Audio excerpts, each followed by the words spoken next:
Nous avons tenu cette déclaration pour édifier les Sénégalais sur un certain nombre de choses par rapport à ce qui se passe actuellement. Comme vous l'avez suivi, il y a eu une évolution politique notable ces derniers jours. Le vendredi, coïncident à quelle date? Le vendredi 24 mai, 22 mai 2026, le président de la République, son Excellence Bassirou Diomaye Diakhar Faye, m'a convié en tant que Premier ministre à une audience au Palais de la République. Je m'y suis rendu aux environs de 16 heures. Nous avons échangé et il a exprimé son souhait de mettre un terme à notre collaboration puisqu'il considérait qu'un certain nombre des positions que j'avais prises ces derniers temps l'incommodaient, posaient problème. J'ai pris acte et je lui avais donné juste une suggestion. Parce qu'à plusieurs reprises, j'étais allé le voir pour lui proposer cette solution. Que si le marigot était trop étroit pour nous deux, on avait une solution, une alternative. Moi, j'aurais pu me décaler et repartir à l'Assemblée nationale parce que j'avais mon mandat de député intact, même si au moment où je parle, les gens magouillent pour pouvoir obtenir du Conseil constitutionnel une décision qui serait la plus unique que cette institution aurait rendue pour essayer de revenir sur ce mandat, ce qui est inacceptable. Parce que de 2016 à maintenant, les mêmes institutions, les mêmes organes, les mêmes leviers ont été utilisés pour comploter contre ma personne, pratiquement depuis que je suis en politique.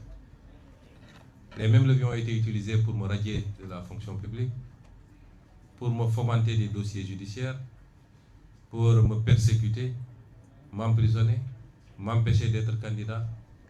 Et de toute évidence, et vu la configuration, c'est les mêmes pratiques qu'il compte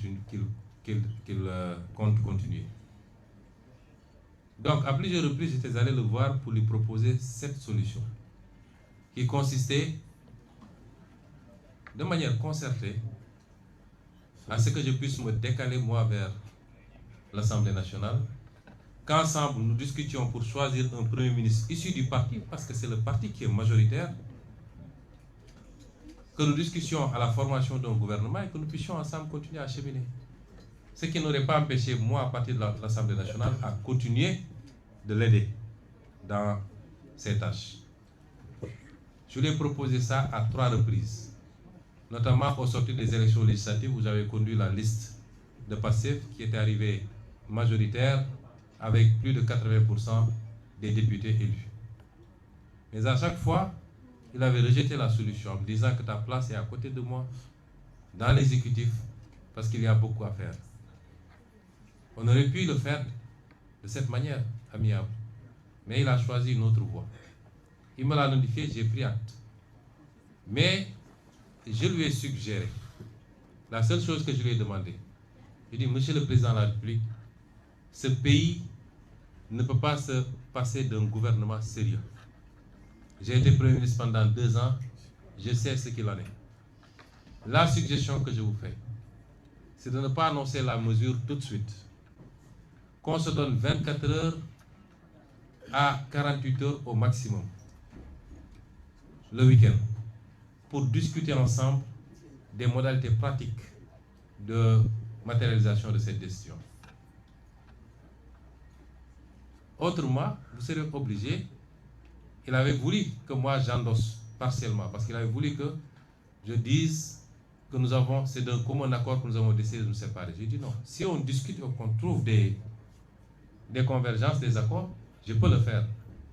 À défaut, il faut que vous preniez la responsabilité de dire que vous m'avez limogé. Alors il m'a dit, je dois aller rendre visite à l'archevêque de Dakar Je reviens peut-être vers 18h, 19h, je vous ferai signe pour que nous puissions démarrer ces discussions.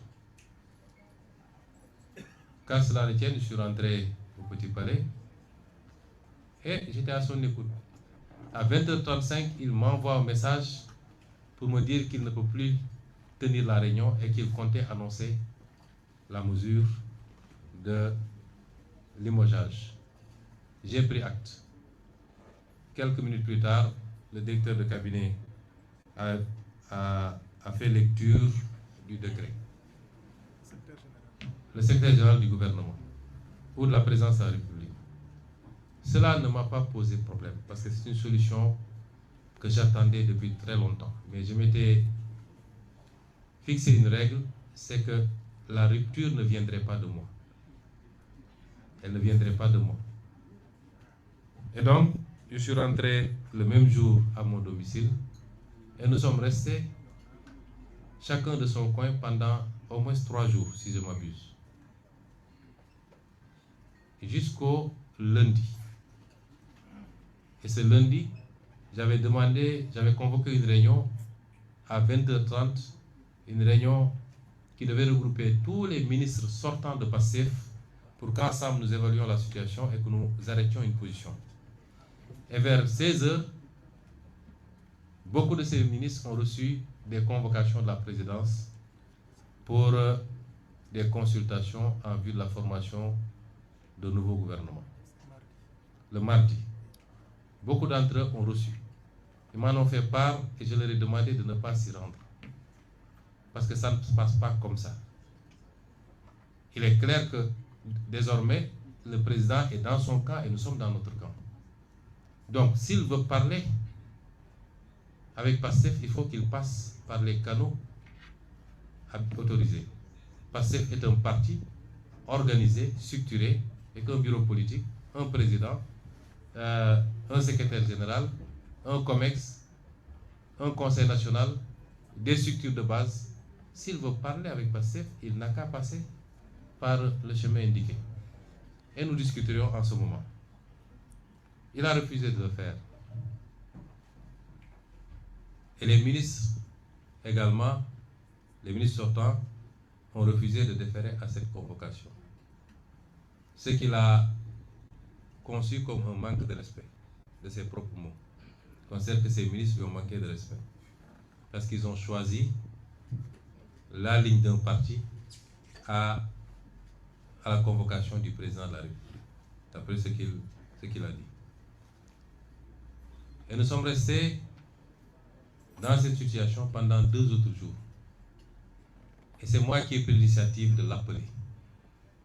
Je l'ai appelé et je lui ai dit, vous connaissez bien le parti PASTEF, vous savez comment ça fonctionne, vous y étiez. Le parti PASTEF est très organisé. Quand le président Macky Sall a souhaité me rencontrer en tant que président de PASTEF, lors de l'épisode de la Covid, je lui ai dit, vous étiez là. On a convoqué le bureau politique pour apprécier. Et l'avis majoritaire était qu'il fallait aller répondre. On ne s'en est pas arrêté là. On a fait une conférence avec l'ensemble des 46 départements qui ont donné leur opinion. Ensuite, avec la diaspora. Chacun a donné son opinion et l'avis majoritaire, c'était qu'il fallait répondre à cette convocation. C'est ça qui m'avait amené pour la première fois au palais à une rencontre avec le président Macky Sall. Et c'est comme ça que ça se passe. Quand le président Diouf a voulu avoir le président Wade dans son cabinet, dans son gouvernement, il l'a appelé, ils en ont échangé, ils sont accordés sur l'essentiel. Et ce président Wade, on lui a notifié les portefeuilles ministériels et il a choisi ses collaborateurs. C'est comme ça que ça se passe. Donc vous ne pouvez pas venir contourner le président du parti, les instances du parti, appeler les gens individuellement. Or, nous ne vous avons pas fermé la porte. Si vous m'appelez, malgré tout ce qui s'est passé entre nous, toute la discourtoisie qu'il y a eu dans nos relations, et malgré tout ce qu'on a fait pour vous, mais malgré tout, si vous m'appelez, je viendrai répondre. Et on discutera. Il a refusé en disant qu'il ne recevrait pas. Je lui ai dit maintenant, j'ai l'impression que le problème est devenu un problème personnel. Je ne sais pas qu'est-ce que je vous ai fait. Je ne sais pas pourquoi il y a une fixation sur ma personne. Je ne sais même pas si c'est une fascination. Je ne sais pas quel est le problème. Mais je m'écarte et je désigne 4 membres du parti, qui sont tous des caciques de ce parti, et qui ont tous une relation particulière avec toi. En l'occurrence, M. Alioune Sall, ici présent, M. Birame Souleye Diop, ici présent, M. Daouda Ngom et M. El Malick Ndiaye. Il m'a dit je ne vais pas les recevoir parce qu'ils m'ont manqué de respect, quand cela ne tient. J'ai essayé de le convaincre. Finalement, il a dit le Premier ministre va les recevoir. Ils sont allés voir le Premier ministre et ils ont discuté sur les questions que le parti avait soulevées, notamment la gestion de la dette,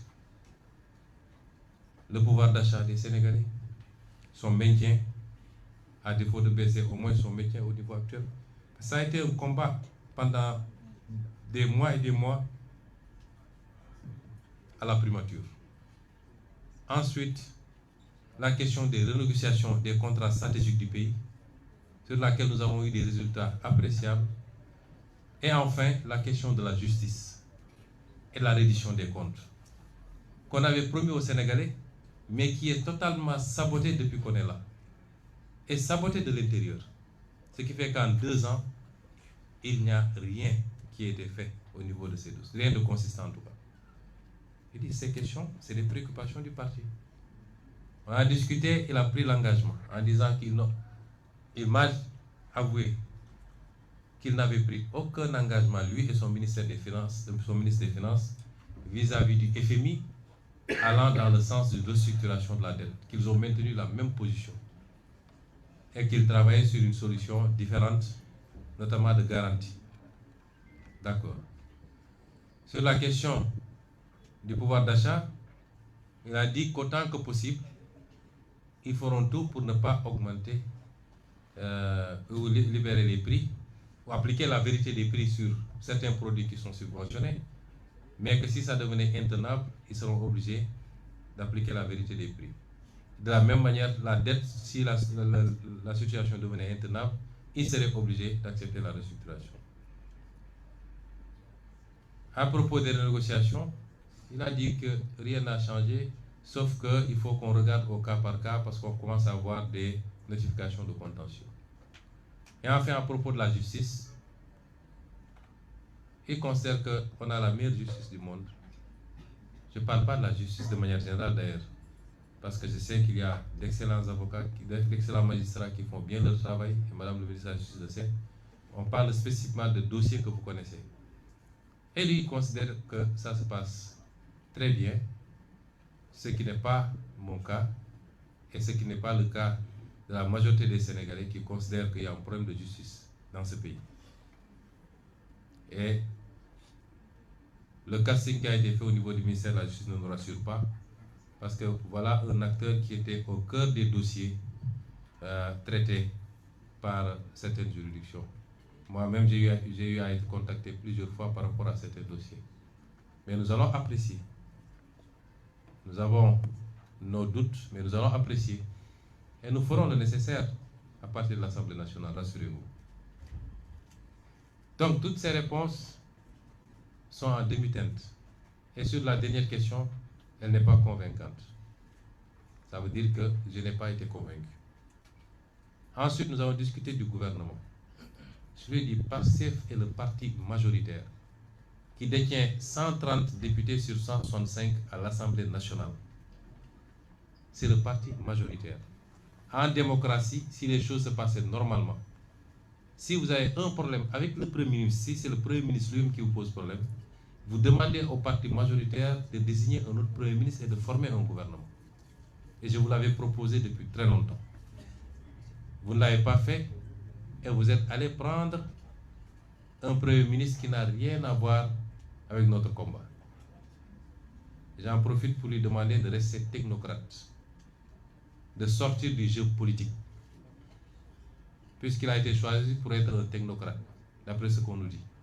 Il n'a qu'à s'en limiter à ça, parce que je sais beaucoup de choses sur ce qui se passe et ce qu'il fait. par courtoisie, j'ai été très courtois avec lui jusqu'à présent. Il ne faut pas qu'il nous provoque. Monsieur le Premier ministre Al-Amin Lo, restez à votre place. Le champ politique n'est pas le vôtre. J'ai dit, vous n'avez pas choisi. Vous n'avez pas donné la possibilité de choisir. Vous choisissez sans nous informer. Et malgré tout, on ne boude pas. Pour la formation du gouvernement et la courtoisie de nous appeler, on discute. Moi, je suis décalé, je n'ai pas de problème, mais je suis le président du parti. Et si tu ne veux pas parler avec moi, mais accepte de parler à mes émissaires. Il n'en a pas voulu. Donc, depuis temps-là, il a accepté que les émissaires rencontrent le Premier ministre. Ce qui a été fait, celui-là a enregistré et a promis de rendre compte au président qui ne reviendra. Le lendemain, il a appelé pour dire que le président allait me contacter pour qu'on discute. Il ne l'a pas fait. 2 jours, 3 jours, 4 jours, jusqu'à hier, avant-hier nuit, il m'a envoyé un message vers 23 h pour me demander de passer au palais. Ce que je ne pouvais pas faire. Et on s'était donné rendez-vous le lendemain, c'est-à-dire hier matin à 8 h. Je me suis rendu, nous avons discuté de toutes les questions que j'ai soulevées. Il a donné les réponses que je vous ai dites. Et ensuite, on a discuté de la formation du gouvernement. Il dit, nous sommes le parti majoritaire. Qu'est-ce que vous mettez sur la table? Parce que nous, si on s'engage, c'est nous qui donnons caution politique au gouvernement. Parce que je ne vois pas de formation politique digne de ce nom, capable aujourd'hui d'assumer la place de Pastef. Et on ne peut pas former un gouvernement, gérer un exécutif sans une assise politique sérieuse. Ça n'existe dans aucun pays du monde. Ce qui se passe est inédit. Hier, on a eu un gouvernement qui est un gouvernement suspendu, sans ramification, sans assise politique. Historiquement, le Parti socialiste a dirigé pendant 40 ans avec une assise politique très, très solide, passé de parti unique jusqu'à la perte du pouvoir. Le PDS pendant 12 ans, avec un parti démocratique solide et des satellites autour. L'APR pendant 12 ans avec la même configuration. Mais dites-moi, aujourd'hui, il y a quoi autour de Bassirou Diomaye Faye? Aucune légitimité politique structurée, sérieuse, capable de jouer ce rôle. Donc, si Pastef devait continuer, c'est Pastef qui constitue ce socle-là. Vous ne pouvez pas avoir ça et nous dire entrer au gouvernement parce qu'il y a des sucettes à se donner. Non, ce n'est pas ça qui nous intéresse. Aucun de ces ministres n'entre dans un gouvernement pour un salaire ou pour un sans-compte. Non, nous entrons parce que nous croyons à ce pays-là. Nous entrons parce que nous sommes des patriotes, nous avons des compétences, nous avons une vision, un programme. Et nous voulons l'exécuter. Je lui ai dit d'accord, mettons les choses sur la table. Même ça, il n'a pas été en mesure de me le dire. C'est moi finalement qui lui ai dit, si j'en déduis, si j'analyse un peu les convocations que vous aviez faites, si je retiens, j'analyse les convocations que vous avez faites le premier jour, vous avez convoqué 7 ministres de Pastef. J'ai déduit que c'est ces 7-là que vous vouliez nommer en réalité. C'est là où il a finalement avoué qu'il voulait proposer 7 portefeuilles sur un gouvernement de 30 ministres avec 0 portefeuille de souveraineté à Pastef. Et parmi ces 7-là, il y en avait 3 que nous ne considérions plus être des représentants de Pastef. Parce qu'ils ont outrepassé les consignes du parti pour aller répondre individuellement. Notamment le ministre Bala Moussa Fofana, le ministre Si, comment ça s'appelle? Ibrahim Si. C'est bizarre, j'ai jamais pu retenir son nom, son prénom d'ailleurs. Ibrahim Si, le ministre Yankouba Djemé. Je lui ai dit, si on devait s'accorder, même ces 3-là ne sont pas des ministres de Pastef. Et si je les enlève des 7, ça veut dire que vous nous proposez 4 postes ministériels sur 30 et aucun portefeuille d'État pour un parti majoritaire. Comment vous pouvez envisager ça? Bon, de fil en aiguille, il m'a dit, bon, je peux aller jusqu'à 8. J'ai dit, Monsieur le Président, nous ne demandons pas des postes ministériels. si Pastef doit siéger au gouvernement et assumer tout le bilan, parce que quand ça va marcher, on va dire c'est Diomaye, mais quand ça ne marche pas, on va dire que c'est Pastef. C'est comme ça que ça marche dans ce pays. Nous, on n'a rien à gagner à entrer dans ce gouvernement. Nous avons fait 2 ans à la primature avec un gouvernement majoritairement Pastef. Notre bilan est largement positif. Nous avons bloqué les prix, nous les avons baissés, nous avons renégocié les contrats, nous avons révélé la dette cachée, nous avons respecté toutes les échéances de la dette, nous avons tenu tous les engagements de l'État, nous avons réussi les grands programmes sur les campagnes agricoles. Notre bilan est positif. Nonobstant l'héritage très difficile avec cette dette cachée, nous ne gagnons rien aujourd'hui à entrer dans le gouvernement. Si on y entre, c'est par patriotisme. Nous avons beaucoup à perdre en entrant dans ce gouvernement, avec un président dont nous ne savons plus l'orientation.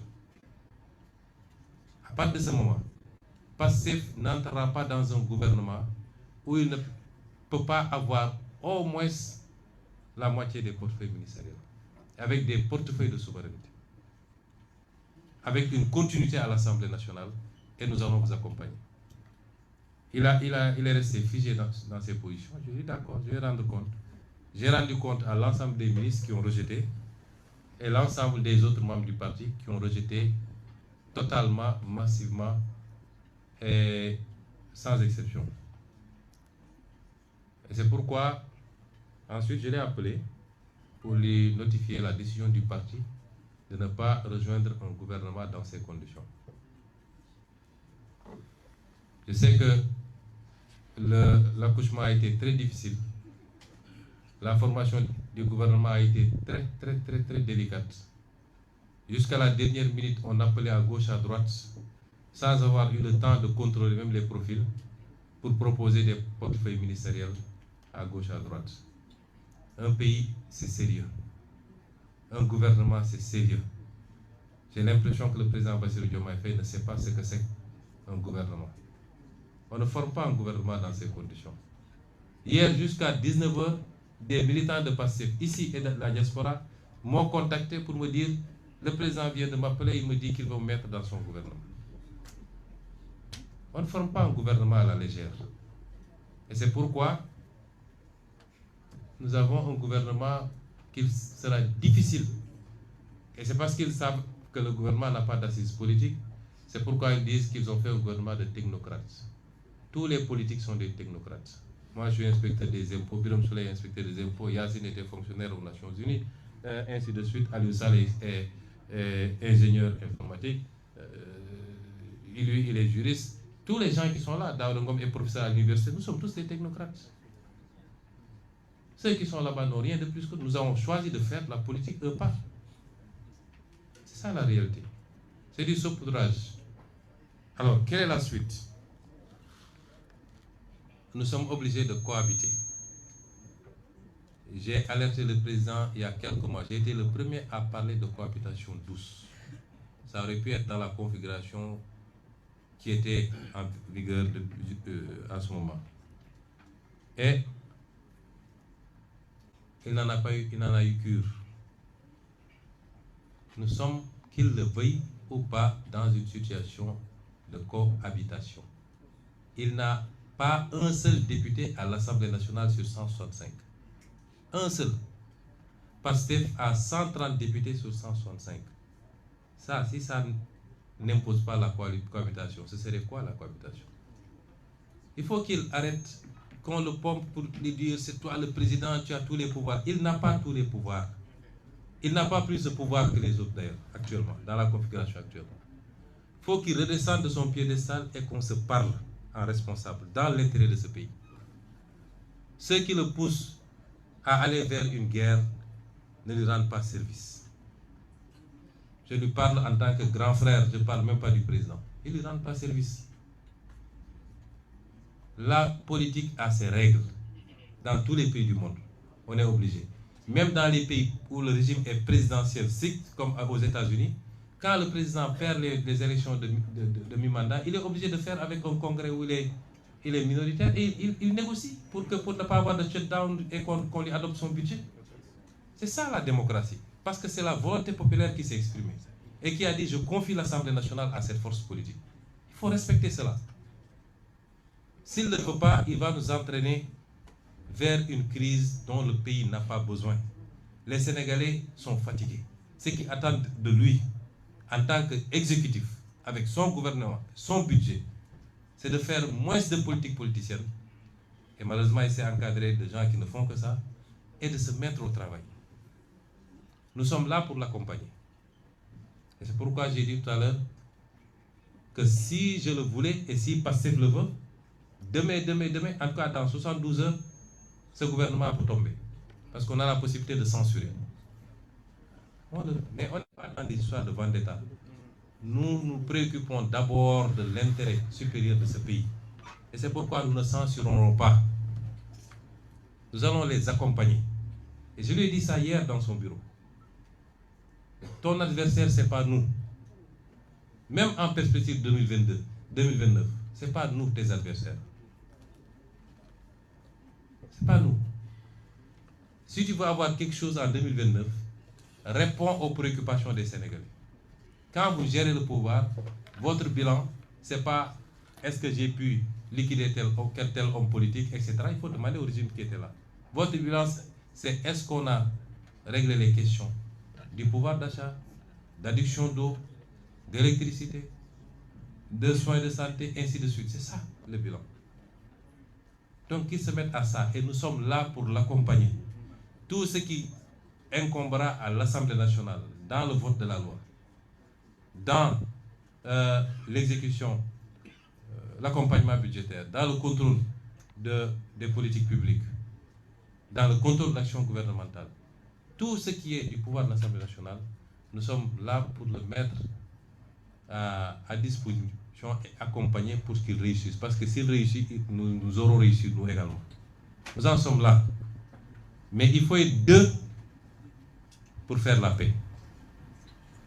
Il faut être deux pour faire la paix. Et les provocations ont déjà démarré.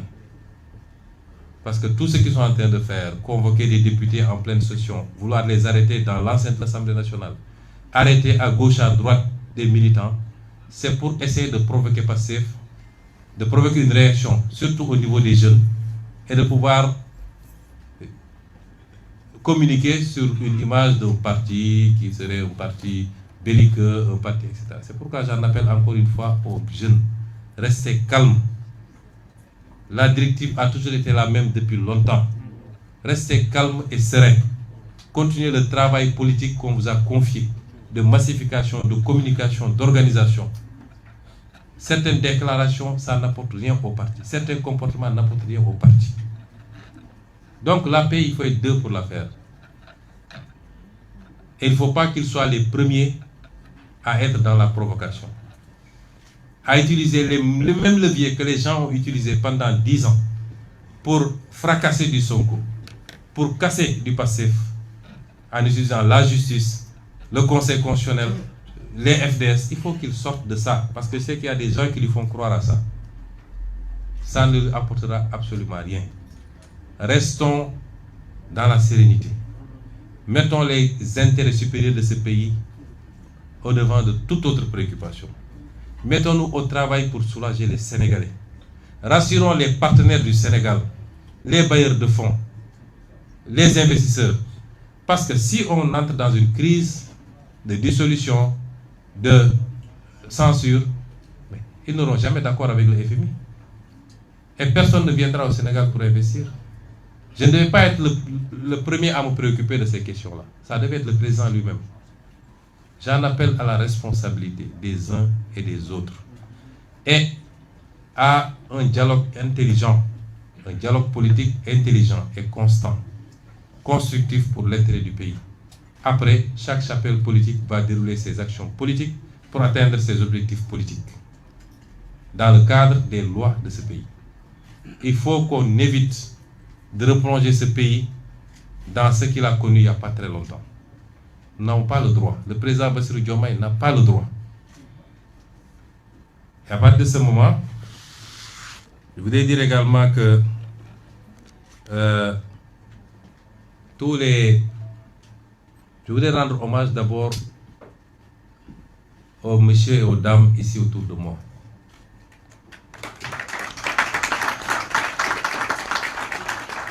Partout au Sénégal, partout en Afrique, votre attitude a été saluée parce que c'est pas courant en Afrique d'avoir ces postes. Je disais ce matin que PASTEF est en train de hisser le jeu politique au Sénégal à un niveau qu'on n'avait jamais imaginé. Souvent, on voyait dans ce qu'on appelle les grandes démocraties, ces configurations, etc. Tout le débat, est-ce qu'on peut le faire, le réussir tous ensemble, avec nos positions, avec le pouvoir, sans abîmer nos institutions et sans rouvrir la porte au vieux démon. C'est ça le débat. Mais ce qui se passe actuellement, c'est un niveau de démocratie qu'on a rarement vu, même ailleurs, dans ce qu'on appelle les grandes démocraties. Et on le doit à PASTEF. Tout ça, on le doit à PASTEF.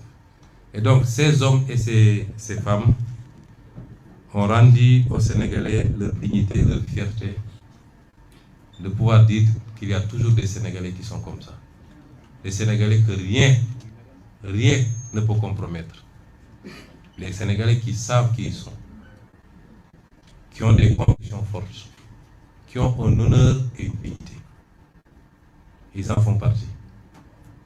Le président de l'Assemblée nationale a posé le premier acte l'autre semaine. Aujourd'hui, sur 20 ministres de PASTEF, plus de premiers ministres, ce qui fait 21, il n'y en a que 5 qui ont cédé aux sirènes du pouvoir. 5. C'est un exploit qu'il faut saluer à sa juste valeur. Je ne vais pas revenir sur les DG, je crois que le message est passé à Wolof. Et je voudrais terminer par réitérer mon appel aux militants, aux militantes et aux sympathisants et sympathisantes. Restez calmes. Restez calmes. Aussi bien sur le plan verbal que sur le plan comportemental. Le projet PASTEF est le projet majoritaire dans ce pays. Et c'est le projet qui est le mieux en perspective pour rafler toutes les élections à venir. Ne cédez à aucune provocation. Restez calme.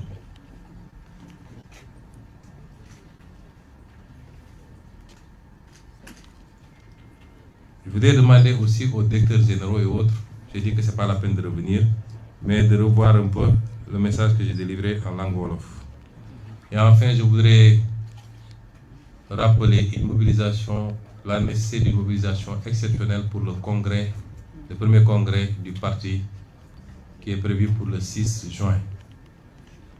Je n'avais pas besoin de le faire d'ailleurs, parce que quand c'est passif, c'est forcément grand.